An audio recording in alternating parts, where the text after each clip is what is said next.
Hello बच्चों, let's see this question using the property of determinant solve for x. बच्चों, मेरे को determinant की प्रॉपर्टी यूज करनी है और इस डिटर्मिनेंट की वैल्यू निकालने और एक्स एक्स की वैल्यू निकालनी है बच्चों। तो चलते हैं सॉल्यूशन पे। सॉल्यूशन पे चलूं? सॉल्यूशन के पहले बच्चों मैं समझता हूँ की कंसेप्ट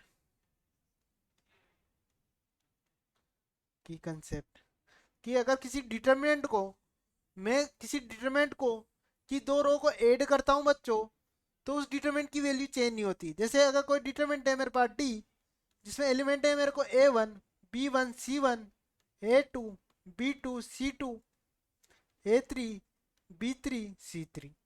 तो बच्चों, अगर मैं इन इसकी रो टू, जो कॉलम रो टू है बच्चों, उसको रो थ्री से ऐड करूं,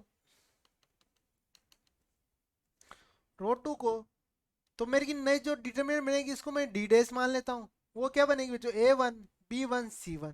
इन दोनों रो को ऐड कर दूंगा तो A2 plus A3 B2 plus B3 C2 plus C3 और A2 B2 C3। तो डिटरमिनेंट, तो डी और डी डैश मेरा क्या होता है? इक्वल होता है बच्चों। ठीक है। और ऐसे बच्चों मुझे बताया कि A प्लस बी का होल स्क्वायर किसके इक्वल होता है? A square B square plus 2 of AB के इक्वल होता है। ठीक है बच्चों। अब मैं अपने क्वेश्चन पे चलूं, तो मुझे एक डिटर्मिनेंट दे रखी है 3 - x -1 1 -1 5 - x -1 1 1 1 3 - x। ठीक है बच्चों, ये दे रखे। इसको मेरे को इक्वल दे रखा है जीरो का और मैं एक्स की है। तो मैं यहाँ से इसमें प्रॉपर्टी लगाता हूँ बच्चों की R2 को मैं रिप्लेस कर रहा हूँ R2 प्लस R3 से। तो ये प्रॉपर्टी लगाऊंगा, 3 - x -1 1, और इन दोनों को ऐड करूंगा तो जीरो हो गया बच्चों। ये यहाँ बच गया 4 - x और यहाँ बच्चों हो गया मेरा 2 - x। ठीक है।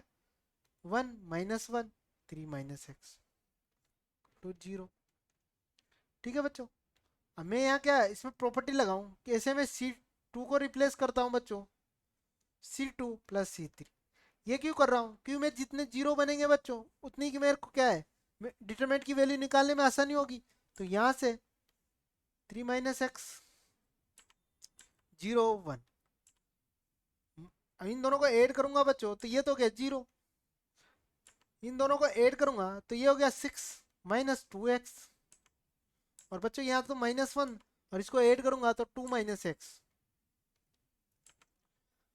2 - x। ठीक है बच्चों। और ये बच गया मेरा 1 - 2x 3 - x equal to zero.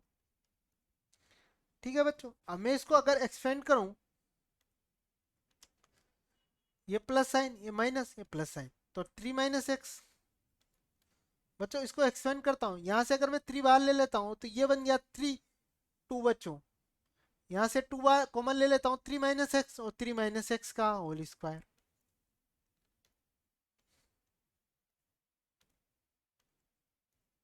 Minus, यहाँ बच्चों बन गया 2 - x का होल स्क्वायर +1। और यहाँ करूंगा बच्चों तो ये तो हो गया जीरो और ये माइनस का 6 - x माइनस का 6 - 2x, ये इक्वल टू है जीरो के बच्चों। तो यहाँ से मैं लिख दूँ 3 - x। इसको अगर मैं सिंप्लीफाई करूँ तो ये हो गया 9 + x² - 6x 4 + x² - 4x। और यहाँ से बच्चों अगर मैं -2 कॉमन ले लेता हूँ तो x,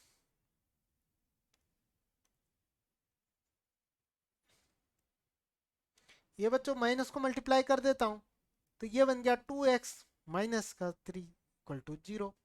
अगर बच्चों मैं इसको 3 - x को बाहर ले लेता हूँ टोटल से, तो यहाँ से बच्चों बच गया 18 प्लस, इसको अंदर करूंगा 2x² माइनस का 12x। बच्चों ये क्या माइनस का 4 -(x²) प्लस का 4x²। और यहाँ से मैंने 3 - x कॉमन ले लिया बच्चों तो यहाँ से अगर मैं 2 कॉमन ले तो x माइनस थ्री तो माइनस टू आएगा बच्चों, इक्वल टू 0। ठीक है, इसको अगर मैं आगे सिंप्लीफाई करूं तो 3 - x तो मेरा बार, यहाँ एक्स स्क्वायर कितना बचेगा बच्चों, एक्स स्क्वायर। एक्स की टर्म को बात करूं बच्चों में तो माइनस का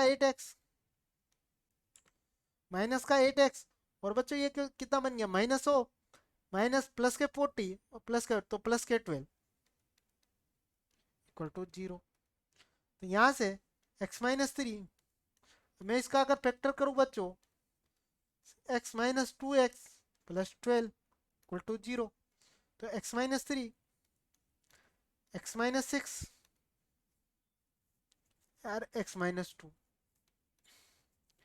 ठीक है बच्चों, तो ये बन गया, x की वैल्यू आ गई मेरी 3, 6 और 2। ठीक है बच्चों, यही निकालना था मेरा, यही मेरा आंसर हो गया। I hope you understood very well. Best of luck.